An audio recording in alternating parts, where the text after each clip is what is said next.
Leo this weekend picked up his LG Sport Watch, one of the Android Wear 2.0 launch smartwatches. I threw the watch on my wrist about 3 hours ago before showtime. Leo had enough, apparently, and decided to let me kind of take it for a spin for a little bit. So I'm planning on giving it a thorough review. It's hard for me to turn my wrist other than this sideways shot. So hopefully this is good for you guys. But I thought we could talk about it a little bit because this is kind of the harbinger of the next wave of Android Wear 2.0. This is a collaboration watch. This is the LG Watch Sport, one of two LG watches that were kind of launch devices, made a collaboration between LG and Google. And so it's the larger of the two. And I don't know if you can see it on my wrist here. I'll show it real quick. You can kind of see it's a little bulky. In fact, I'll show you next to the Moto 360. I thought that one was bulky. So that is interesting, right? Yeah. Like you thought the Moto 360 was bulky. Check that out. It's like twice as thick as the Moto 360. Can you take the watch off? Would that help? Or what do you mean? Oh, with the so we can see it. Yeah, let's do that. Yeah, I wanted to get the kind of initial shot on the wrist. Does it have a password? I have a password because I have Android Pay set up with it. So it'll probably ask me for a password as I start thumbing around on it now that I took it off my wrist. I didn't think about that. Anyways, so what do we have here? So it's an Android Wear 2. It's a 1.38-inch circular OLED screen. There, we'll get that away because it's now locked onto my pin. IP68 certified, water and dust resistant. 430 milliamp hour battery, which I have to imagine is part of the reason why it's so dang thick.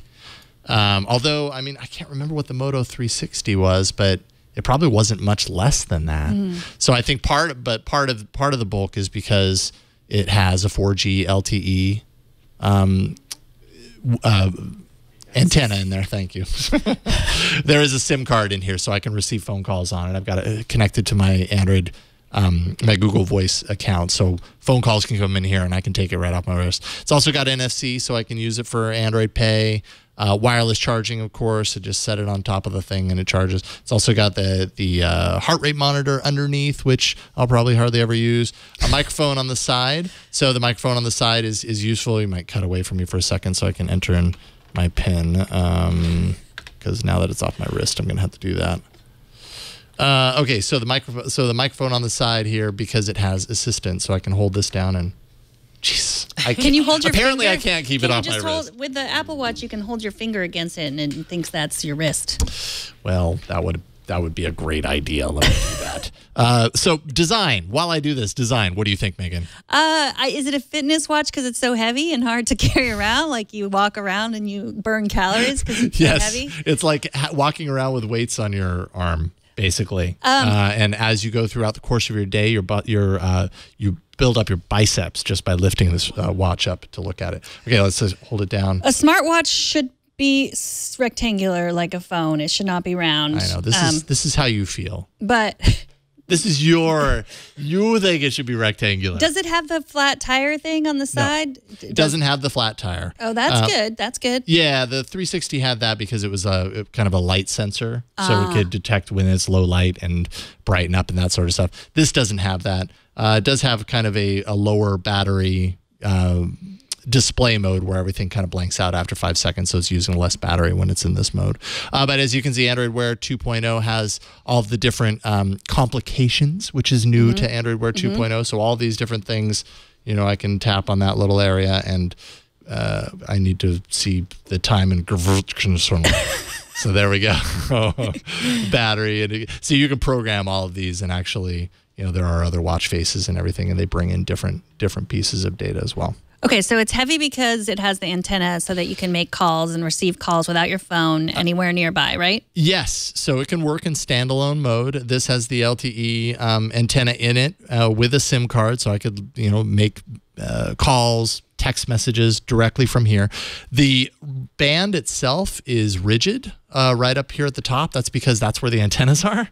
So you can't swap out the bands. So you're stuck with this band. It's a nice band, but I do like being able to switch out the bands. Yeah, it's a nice band, but I mean, bands, that's one way that people customize a watch to make it right for them.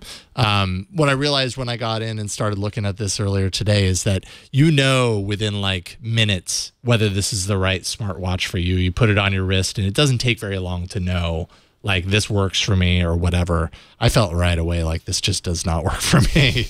It's too big and bulky. It's uncomfortable. Like, and I've played around a little bit with the Tag Heuer Connected, which is a bigger Android Wear watch as well, and that one was like crazy comfortable compared to this. This one just felt. Here, can I try it? Yes. Don't expect to do much with it because the pin is activated. Right. But well, I know what your pin is. Okay, good. I saw it.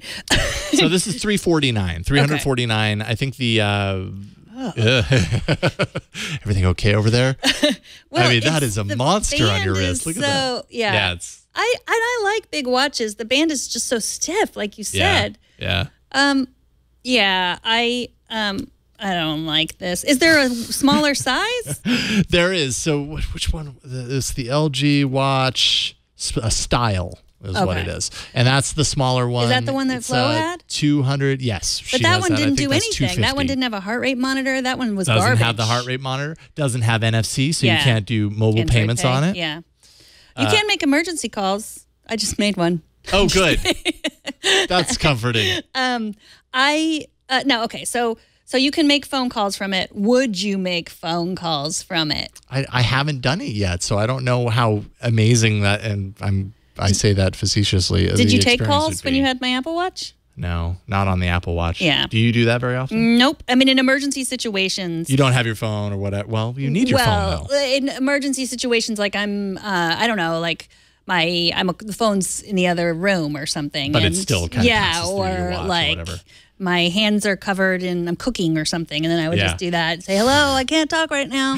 Now's a bad time. I'm talking to my watch. Obviously, it's a bad time. I like to know that someone's calling me on my watch. That is nice. But yeah, I don't know. So will you please exercise with it and see if it will actually tell if you're doing a push-up or a sit-up or a it's squat? supposed to be able to do that. I'm actually considering, I'm working on doing an Android Wear 2.0 episode of Android App Arena, and I'm considering making it fitness-focused and doing, like, Strava has a new 2.0 app, there's Runkeeper, and then maybe Google Fit, just to kind of see how they work with this watch and with some of the new features of Android Wear 2.0 tying into fitness. Because I would love to know that too. If it actually tracked things like at the gym, like without me having to tell it I'm doing a push-up or I'm doing a pull-up or whatever. Some people say that it's very good at recognizing that, and I haven't tested that myself, but I would love to know that. So as a runner who doesn't like to carry her phone with her when she runs, that appeals to me with the call, being able to call. If you fall down, you get run over by a car or something. And on my left, there's GPS. The Apple Watch Series 2 also has GPS, but that is appealing to me to know that I would be able to make an emergency call if something happened while I was running or biking. I hate that it keeps doing this pin thing. I know. That's annoying, but I guess it's because I don't have them on my wrist. What I wanted to show you is that it also has the digital crown, so you can you can go through apps that way. That is nice. And I actually really like that. The bummer, though, is when you're using this sort of an interface, when you have one, like say that's parked on Android Pay, I want to push this to select it because I'm already there, and it doesn't do that. You know what? I was pushing the button on this too, because that's what I had already learned, that on the Android Wear you push the button to do certain things that you don't do on the Apple Watch. These, by the way, on the side, these are app shortcuts. So you can assign those to an app to launch directly into it. The bottom one's automatically assigned to Android Pay. So you get somewhere, and if you need to launch it to like switch credit cards or whatever, you can just tap it and then jump right in. But, does it open your Pixel, your Android Pixel? No, it just goes right to my Android Pay. So can you open your device with it? Like yes, I could. With Smart Unlock, which is kind of an Android OS feature. That's not new. So when it's tied to it and it's connected to it, it'll do that. Birch says the crown is too small. Are you joking? Okay, good. I was like, I think the crown is maybe a little too big, but anyways. So that's the LG Watch Sport. Oh, I tried the wrist keyboard. Oh, yeah. Little keyboard interface on the screen. It actually worked way better than I expected. I was able to type pretty quickly on it, and it was able to autocorrect anything I got wrong, and it did a great job. So I'm looking forward to using this for Android Pay to see how that experience is. But I think overall, I can tell just in a short amount of time, it's probably not the watch for me, which is good because it's not my watch. It's Leo's, and I'll give it back to him. Okay, good. So there we go.